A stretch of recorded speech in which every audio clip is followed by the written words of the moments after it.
आज इस वीडियो की शुरुआत हम एक क्वेश्चन से करेंगे। अगर हम आपसे पूछें कि आप कितने प्रकार के शादियों के बारे में जानते हैं तो आप बोलेंगे अरेंज मैरिज और दूसरा बोलेंगे आप लव मैरिज। लेकिन बिहार में बेसिकली 3 प्रकार से शादियां कराई जाती है। जो पैसे वाले होते हैं उसका अरेंज मैरिज कराई जाती है, जो किस्मत वाले होते हैं उसका लव मैरिज होता है, और दहेज के लालचियों की भैया मर जाएंगे लेकिन नहीं करेंगे।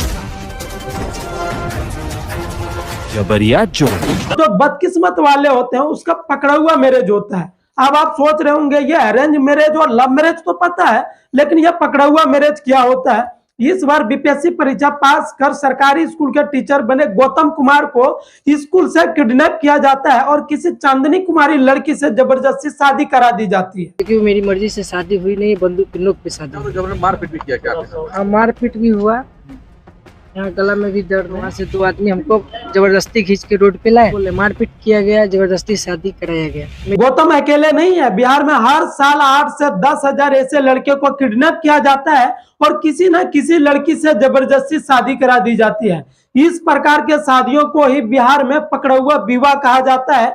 इस तरह के शादियां बिहार के कुछ पार्टिकुलर डिस्ट्रिक्ट में ज्यादा पॉपुलर है। कि हमारे ऊपर फब्तियां कसी जाती हैं। ओ बिहार से हो, अच्छा तो तुम्हारे यहाँ तो पकड़ के शादी करवा दिया जाता है। जबरिया जो साल 2017 में इंजीनियर विनोद कुमार का जबरन शादी वाला वीडियो सोशल मीडिया पे वायरल हुआ था। शादी में फेरे लेने से पहले वो फुट फुट कर रो रहे थे। आपने इससे पहले कभी नहीं देखा होगा कि कोई लड़का फेरे लेने से पहले फुट फुट कर इतना रोया हो। इंजीनियर की शादी होती रही और शादी के वक्त इंजीनियर रोता रहा, कहता रहा शादी से बेहतर है मुझे मार दीजिए। पटना हाईकोर्ट ने एक 10 साल पुरानी शादी को रद्द कर दिया था। इस मामले में लड़के ने आरोप लगाया था कि उसका जबरदस्ती किडनैप किया गया था और किसी लड़की से जबरदस्ती शादी करा दी गई थी। इस तरह की शादी करवाने के लिए बिहार में प्रॉपर गैंग ऑपरेट करते हैं, जो लड़की वाले से फीस लेते हैं और लड़के को किडनैप करके बंदूक की नोक पे शादी करा दी जाती है। वैसे तो बिहार में इस तरह के शादियों का नंबर और भी ज्यादा होगा, लेकिन गैंग की डर से लड़के वाले पुलिस कंप्लेंट फाइल नहीं करते हैं, क्योंकि लड़के वाले को जान से मार देने की धमकी दी जाती है। हम शादी और श्राद्ध दोनों कराते हैं। बिहार में इस तरह की शादियों का पुराना इतिहास रहा है। पकड़वा विवाह में लड़की वाले के द्वारा लड़के को जबरदस्ती किडनैप किया जाता है और उस लड़की से शादी करा दी जाती है। बिहार में यह शादियां इतना ज्यादा फेमस है कि 2010 में इस पर आधारित एक अंतर्द्वंद नाम की मूवी आई थी। इस मूवी को नेशनल अवार्ड भी मिल चुका है और यह मूवी रियल घटना पे आधारित। ज्यादातर लोगों को इस पकड़वा विवाह के बारे में पता नहीं है। अगर किसी को थोड़ा बहुत पता भी है तो वो ऊपर ऊपर से जानते हैं। जब हमने इस पे डीप रिसर्च किया तो काफी ज्यादा ऐसी बातें पता चली जो काफी ज्यादा चौंकाने वाली थी। तो एक एक करके इस वीडियो में हम एक्सप्लेन करेंगे और बात करेंगे। अगर आप चैनल पे पहली बार आए हैं तो चैनल को सब्सक्राइब करके आप मुझे सपोर्ट कर सकते हैं। तो चलिए शुरू से शुरू करते हैं और बात करते हैं। Bihar state made headlines when he was abducted at gunpoint and forced to marry someone. 70 और 80 का वो दशक जब बिहार में जयप्रकाश नारायण ने संपूर्ण क्रांति का आंदोलन किया था और उन्होंने एक नारा दिया था कि जात पात तोड़ दो, तिलक दहेज छोड़ दो, समाज के परवाह को नई दिशा में मोड़ दो, इस तरह का नारा दिया था। लेकिन देखा जाए तो बिहार में जात पात तो नहीं छूटा, दहेज प्रथा तो नहीं छूटा, लेकिन इस समाज में एक कुप्रथा शादी ने जन्म तो जरूर ले लिया और इसी कुप्रथा शादी को हम पकड़वा विवाह के नाम से जानते हैं। पकड़वा विवाह की शुरुआत कहां से हुई इसकी सटीक जानकारी बता पाना काफी ज्यादा मुश्किल होगा, लेकिन बिहार के बेगूसराय जिला इसका प्रमुख केंद्र माना जाता है, जहां से पकड़वा विवाह के मामले सबसे अधिक सामने आए हैं। और इसके आसपास के जिलों में पूर्वी उत्तर प्रदेश समेत झारखंड के दुमका जिला से भी इसके मामले सामने आए हैं। बेगूसराय से सटे पटना जिला के मोकामा, बाढ़, बख्तियारपुर, पंडारक समेत में काफी ज्यादा पकड़ा हुआ विवाह के मामला सामने आए। दिक्कत तो आई, कोई ना कोई कहीं ना कहीं कम करिए देंगे, कहीं कोई ना कोई मतलब रिश्ता करवा रहे हमारा। पकड़ा हुआ विवाह में लड़के की मर्जी नहीं पूछी जाती है, बल्कि कोई लड़का सरकारी नौकरी कर रहा है या वो अच्छा खासा पैसा कमा रहा है तो ऐसे लड़के को टारगेट करके किडनैप किया जाता है। और अगर लड़का इस बात का विरोध करता है तो उसे मारा पीटा भी जाता है और बंदूक की नोक पे ऐसी लड़की से शादी करा दिया जाता है जिस लड़की से वो इससे पहले कभी मिला भी नहीं, देखा भी नहीं, और ऐसे लड़की से उसे शादी करा दिया जाता है। और फिर कुछ दिन रख कर जब उसको अपना घर भेजा जाता है, फिर वो इस घटना के बारे में वो अपने घर में आकर बताते हैं कि उसकी शादी जबरदस्ती किसी लड़की से किडनैप करके करा दिया गया है। मैं ये शादी बिल्कुल नहीं करूंगा। पकड़ाओ शादी गैर कानूनी है। देखो लौंडे, ज्यादा छटपटाएगा तो यहीं शांत कर दूंगा, चुपचाप बैठ। अपने देश में विवाह एक पवित्र बंधन होता है। इसको लोग 7 जन्मों का साथ मानते हैं। यहाँ 2 दिलों का मिलन नहीं बल्कि 2 परिवारों का भी मिलन होता है। लेकिन बिहार में पकड़ा हुआ मैरिज एक ऐसा सच है जो काफी ज्यादा खौफनाक है। देखा जाए तो इस कुप्रथा का जन्म लेने का सबसे बड़ा कारण दूसरी कुप्रथा दहेज है। दहेज का प्रॉब्लम बिहार के साथ पूरे भारत का एक कड़वा सच बन चुका है। हालांकि बिहार में दहेज प्रथा कुछ ज्यादा ही पॉपुलर है। गरीब से गरीब आदमी को अपनी लड़की के शादी में दहेज देना ही पड़ता है, चाहे वो उसके लिए लोन क्यों ना लेना पड़े। और अगर लड़का वेल सेटल्ड है तो उसके लिए और ज्यादा दहेज देना पड़ता है। इसलिए पकड़ा हुआ विवाह में वेल सेटल्ड लड़के को ही टारगेट किया जाता है। 10 lakh cash, TV, washing machine, AC cooler, हाथ गाड़ी। जब बिहार में लड़के की शादी होती है तो वो अपना रेट कार्ड लेकर आते हैं। उस रेट कार्ड में मेंशन होता है गाड़ी, बर्तन, ज्वेलरी और उसके साथ 15 से 20 लाख रुपया तो वो आराम से मांग लेते हैं। बिहार में कुछ लड़के सरकारी नौकरी तो सिर्फ इसलिए करते हैं ताकि उसका मार्केट का रेट बढ़ जाए। कुछ लड़के का अगर सरकारी ऑफिस में चपरासी का जॉब भी लग गया है तो वह लड़की वाले से 7 से 10 लाख रुपया तो आराम से मांग लेते हैं। हाँ है, कौन कहता है कि दहेज नहीं चलता? हर एक जगह चलता है, लेकिन कोई जानता है कोई नहीं जानता है। हमको नहीं मिला तो आप लोग जान गए, अगर मिल जाता तो नहीं जानते। बस अब इसी लड़के को देख लीजिए, इस लड़के को 1 लाख रुपया तिलक में नहीं मिला तो यह शादी करने से मना कर रहे हैं। तो इसी कारण से बिहार में जो है ये पकड़ा हुआ विवाह ने जन्म लिया। और इससे क्या होता है, लड़की वाले को मनचाहा लड़का मिल जाता है। वह सिर्फ गैंगस्टर को ही कुछ पैसा देते हैं और गैंगस्टर किडनैप करके ऐसे लड़कों को जबरन शादी करा दी जाती है। इसी कारण से, इस दहेज के कारण से ही बिहार में इस कुप्रथा ने जन्म लिया। दहेज तो एक कुप्रथा है ही, दूसरी कुप्रथा जो है पकड़े हुआ विवाह ने जन्म लिया क्योंकि लड़के वाले का यहाँ इतना ज्यादा डिमांड है कि लड़की वाले उसे कभी पूरा कर ही नहीं सकता है। हम लोग भी इतना खर्चा किए हैं, कहाँ से हम अरेंज करेंगे? तो मेरा माँ बाप का अच्छा था तो ना तो मिलवे किया है।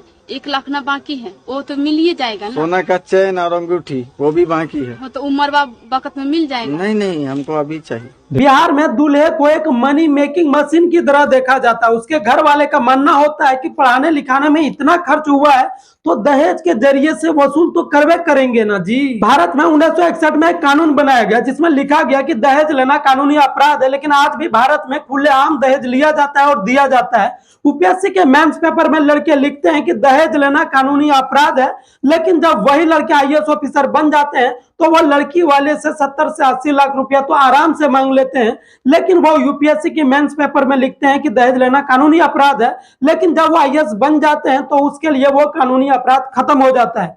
तो इससे बड़ा हमारे देश के लिए दुर्भाग्य और क्या हो सकता है।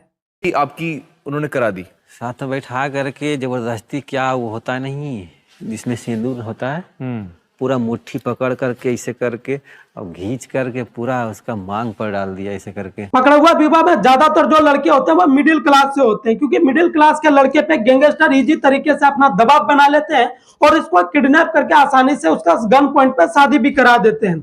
मजे की बात तो यह है, इस प्रकार के शादी में गैंगस्टर के द्वारा लड़के को जबरदस्ती हंसाकर वीडियो और फोटोज भी बनाते हैं ताकि लड़का अगर इस शादी का विरोध करे तो उसके पास शादी तोड़ने के लिए कोर्ट के अलावा कोई और दूसरा रास्ता भी नहीं हो। अगर लड़का इस शादी को तोड़ने का खिलाफ जाते हैं तो गैंगस्टर के द्वारा यह धमकी दिया जाता है कि उसके ऊपर दहेज प्रथा का केस लगाकर इसको जेल में डाल दिया जाएगा, जिसके कारण से वो मिडिल क्लास वाले लड़के क्या करते हैं, कोच कटहरी नहीं काटना चाहते हैं और उसका फैमिली उतना एजुकेटेड भी नहीं होते हैं, जिसके कारण वो इतना झंझट नहीं पालना चाहते हैं और वो इसी प्रकार की शादी को किसी तरह मैनेज करके एक्सेप्ट कर लेते हैं मजबूरी में। शादी मंजूर नहीं है तो गला में पंच लगा ही दिया है, लेकिन आप सभी लोग मिलके मार दीजिए, वो अच्छा है, लेकिन शादी मंजूर नहीं। इसके अलावा लड़के के ऊपर जो दूसरा प्रेशर आता है वो आता है समाज का। हमारे देश में जब एक लड़का का एक शादी हो जाता है, उसी लड़के को पहला शादी तोड़कर दूसरा शादी करना काफी ज्यादा मुश्किल हो जाता है, क्योंकि समाज का प्रेशर काफी ज्यादा होता है।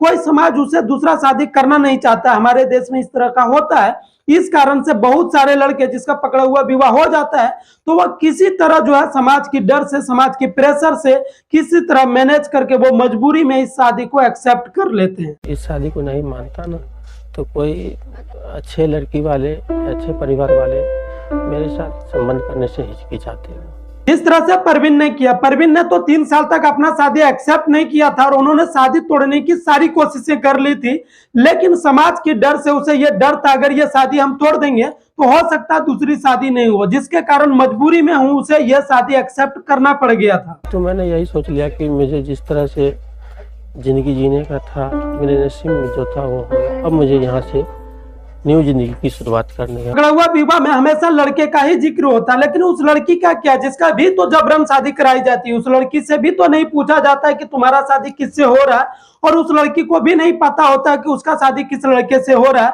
लेकिन फिर भी इस लड़की को जो है दोषी मानकर समाज जो है बहिष्कार करते हैं, जबकि उस लड़की का उसमें कोई दोष नहीं होता है, क्योंकि यह शादी जो है उसके माता पिता और घर वाले के डिसीजन के अनुसार होता है। तो एक तरह से ये ब्लेंड मैरिज होता है, लेकिन फिर भी जो है लड़के के घर वाले जो है लड़की को ही दोषी मानकर लड़की को बहिष्कार करता है। अगर इस प्रकार के शादी में अगर किसी को सबसे ज्यादा नुकसान है तो उस लड़की का है। अगर लड़का जो है अच्छा मिल गया तो मानो उस लड़की के लिए तो लॉटरी लग गया है, लेकिन अगर लड़का अच्छा नहीं होता है तो जिंदगी भर उस लड़की को नरक में अपना जिंदगी काटना पड़ता है। अगर ससुराल वाले अच्छा मिल गया तो किसी तरह एक्सेप्ट करके उसे प्यार दुलार मिल जाता है, लेकिन अगर मानो और ससुराल वाले अच्छे नहीं मिले तो उस लड़की का जिंदगी पूरा नरक हो जाता है और उसके ससुराल वाले एक्सेप्ट ही नहीं करते हैं। कभी कभी तो उसके हस्बैंड ही एक्सेप्ट नहीं करते हैं, उसे बहिष्कार करते हैं। और ऐसे कई मामले आए हैं जिसको पटना हाई कोर्ट ने शादी को इस तरह से रद्द कर दिया है, और कुछ मामले तो सुप्रीम कोर्ट में पेंडिंग है। तो इस तरह के शादी में अगर किसी को सबसे ज्यादा नुकसान है तो वो उस लड़की को नुकसान है जिसका शादी जो है जबरदस्ती किसी भी लड़के से करा दी जाती है। ओकरा भगावे के कोनो उपाय कहलू हो कि ना? कुल उपाय कहले बानी, अब तू असर देखा ओकर का होला। हाँ। अरे ओकरा के जल्दी भगावा, ओकरा घर में देख के एक दिन काटन मुश्किल हो गइल बा। इंजीनियर विनोद कुमार की शादी 2019 में पटना हाई कोर्ट ने रद्द कर दिया था। ठीक उसी प्रकार नवादा जिले के रहने वाले रविकांत की शादी लखीसराय के वंदना कुमारी से हुई थी और पटना हाई कोर्ट ने इस शादी को भी रद्द कर दिया था, लेकिन इस शादी का केस अभी भी सुप्रीम कोर्ट में पेंडिंग है। राज्य अपराध रिकॉर्ड ब्यूरो के अनुसार जनवरी और नवंबर 2020 के बीच राज्य में जबरन विवाह के 7194 मामले, 2019 में 10,925 मामले, 2018 में 10,310 मामले और 2017 में 8,972 मामले दर्ज किए गए थे। पटना हाई कोर्ट ने पकड़वा केस से रिलेटेड एक सुनवाई करते हुए कहा था कि हिंदू रीति रिवाज के अनुसार किसी महिला के मांग में जबरदस्ती सिंदूर डालना या जबरदस्ती सिंदूर लगवाना यह शादी वैलिड नहीं माना जाएगा। हिंदू रीति रिवाज के अनुसार वही शादी वैलिड माना जाएगा जो अपनी इच्छा के अनुसार हुई हो और उन्होंने अग्नि के साथ फेरे लिया हो, वही शादी वैलिड माना जाएगा। वैसे आपका ओपिनियन इस पकड़वा विवाह के बारे में क्या है, आप कमेंट बॉक्स में जरूर बताइए। और अगर आप बिहार से बिलोंग करते हैं और आपने इस तरह का कोई केस देखा है या सुना है, वो भी कमेंट बॉक्स में जरूर मेंशन कीजिए। और चैनल पे अगर पहली बार आए हैं तो चैनल को सब्सक्राइब कर लीजिए और वीडियो को ज्यादा से ज्यादा शेयर कीजिए। फिर मिलते हैं हम आपके साथ नेक्स्ट वीडियो में, तब तक के लिए अपना ध्यान रखिएगा। जय हिंद, जय भारत।